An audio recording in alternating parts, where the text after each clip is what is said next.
não adianta esperar que a CNN vá defender a causa do povo brasileiro. Isso é verdade. Por mais que existam bons jornalistas na revista Exame, na Veja, eventualmente não dá para esperar nada desses meios de comunicação, porque pertencem ao 0,0001%. Então vamos aqui fortalecer os canais independentes. E aí os bilionários, eles tentam exercer todo tipo de dominação. A dominação básica através dos meios de comunicação. Citei aqui alguns exemplos, né? Mas também a dominação ideológica por meio das igrejas, que é um dos capítulos nossos aqui. E aí eu vejo algumas pessoas dizendo, né? O Bolsonaro poderia, na verdade, ser menos ideológico, podia ser só neoliberal. Só que se ele fosse só neoliberal, ele seria inviável politicamente. Ele precisa do campo da manipulação. Então, eu te peço para falar especificamente sobre o papel das igrejas e mais especificamente ainda, sobre a teologia da prosperidade.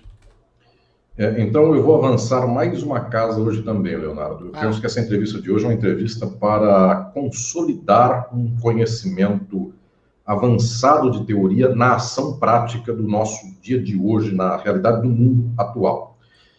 Quando eu digo que esse 0,01% não tem um que bata nele, que vá mostrar para ele que o interesse deveria ser outro, então, como é que eu vou convencer um cara que está lucrando muito? 11 se tornaram bilionários no ano passado no Brasil. Imaginem o capital estadunidense, o quanto está sorrindo com a crise do Brasil e mais outras pessoas. Eu não vou convencer essa gente. Essa gente, inclusive, fez o que fez para que o mundo chegasse na situação de hoje. Essa gente quer que o mundo seja esse. Então, aí, essa gente, inclusive, eu quero dizer muito claramente, essa gente é o inimigo da classe trabalhadora mundial. A gente tem que lutar contra alguma coisa. E alguma coisa é essa gente. Esse é o capital. Essa gente que, inclusive, suga o mundo e um dia essa riqueza tem que ser devolvida às trabalhadoras e trabalhadores do mundo. Pois bem, esta classe aqui é a classe contra a qual lutamos. Então, eu estou passando a régua hoje, fazendo a conta, ensinando vocês, inclusive, o modelo de pensamento e intervenção política no mundo. O que dá para mobilizar? Olhem que diferença enorme. Pô, ele parece o Tarantino? Pior que parece, é um Tarantino jovem, não é?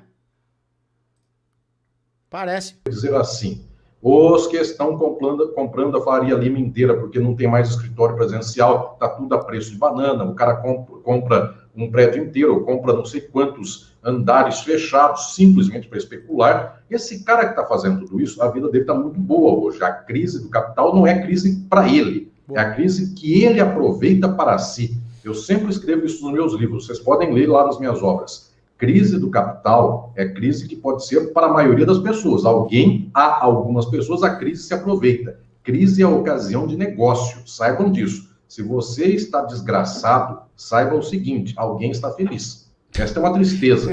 Existe uma expressão muito recorrente no mundo comercial. Ele fala bem. Inclusive, ele fala bem, cara. Ele fala bem. Dos meus clientes da advocacia por muitos anos, essa expressão é recorrente. Todo dia sai à rua um otário e um esperto. O Leonardo já deve ter ouvido essa expressão. Todo dia sai para fazer negócio um otário e um esperto. Quando eles se encontram, o negócio é feito. Então, por mais que esta classe média esteja na desgraça e, portanto, esteja consolidada pela ideologia do capital, esta forma de ser otário da classe média ou do empresário ou algo assim, encontra sempre o esperto. E o esperto é um capitalista ainda mais acumulador de capital do que ele, porque compra na bacia das almas o interesse dele. Então, o que estou dizendo é que esta franja do capital não se muda. Agora, o que pode se mudar? Eu estou agora falando aqui sobre quais são as estratégias do que dá para tentar mobilizar. O alto capital não dá e é o inimigo. Muito bem, o que dá para mobilizar? A nossa gente. Só que essa nossa gente, eu volto a dizer aqui, foi capturada, não é que capturada foi, ela sempre é constituída por aparelhos ideológicos. Televisão, jornal, rádio, internet, WhatsApp, redes sociais de modo geral, religião, escola, universidade e os meios que formam a mentalidade de qualquer sociedade do mundo. Toda sociedade tem uma mentalidade constituída para as pessoas, são os aparelhos ideológicos. Pois bem, estes aparelhos são aparelhos do capital, sempre. No entanto, acontece aqui o seguinte, se eu chegar para o maior bilionário do Brasil e disser assim, por favor, dê um pouco para o povo, não seja tão ganancioso, acabe com o neoliberalismo, ele dá risada.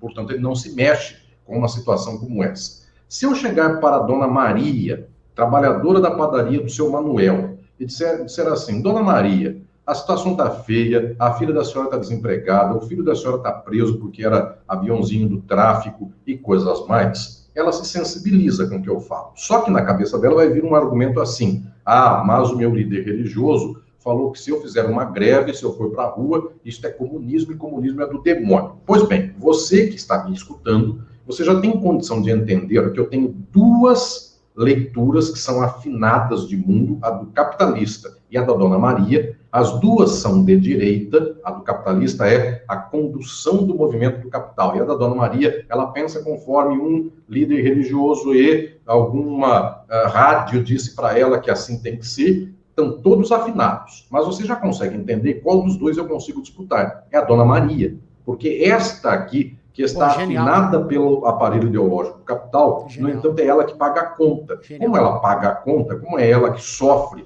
a circunstância, é exatamente nesse espaço que eu tenho que lutar. Que espaço é esse? É o espaço da religião.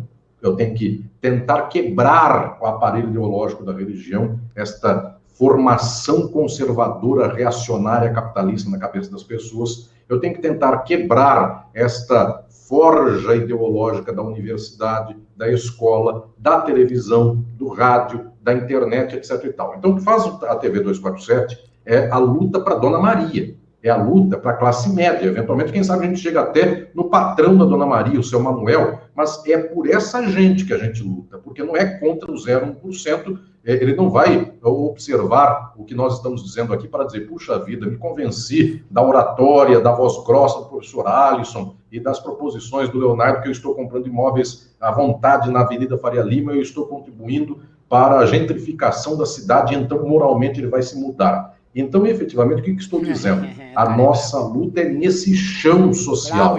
E nossa luta é por fazer com que nós tenhamos os aparelhos. Porque não adianta ficar batendo no aparelho do outro. Eu tenho que ter o aparelho. Então, o que é ter o aparelho? Se eu não tiver um meme para chegar na Dona Maria, se não tiver o corte desta imagem aqui que eu estou dizendo com o Leonardo, para chegar numa rede de YouTube ou qualquer coisa dessa, eu não tenho aparelhagem. Agora, observem, como é que a direita tem a aparelhagem total? Ela tem a televisão, ela tem o rádio, ela tem o WhatsApp, ela tem o Facebook, o Google, outros mais, tem igrejas por quanto tempo eu falo isso? Vamos ver se agora uma pessoa estudada falando, vocês acreditam. Todo canto tem uma espécie de espaço comunitário de direita por todo lado, e quando a pessoa escapa para a classe média, que a pessoa já não acredita mais em fantasias como a Arca do Noé ou coisas desse sentido, para onde a pessoa vai? Observem, agora eu vou falar do nível do seu Manuel. A Dona Maria é a igreja. Sabe qual é o nível do São Manuel? O Leonardo sabe disso. Rotary, Lions, maçonaria e outros mais. Então eu tenho aparelho ideológico para cada fração de classe da sociedade. Eles andam totalmente afinados. Ó, que aula, tá louco. Que aula, mano, que aula. O cara é brabo demais. Bicho do céu. É ou não é brabo, chat?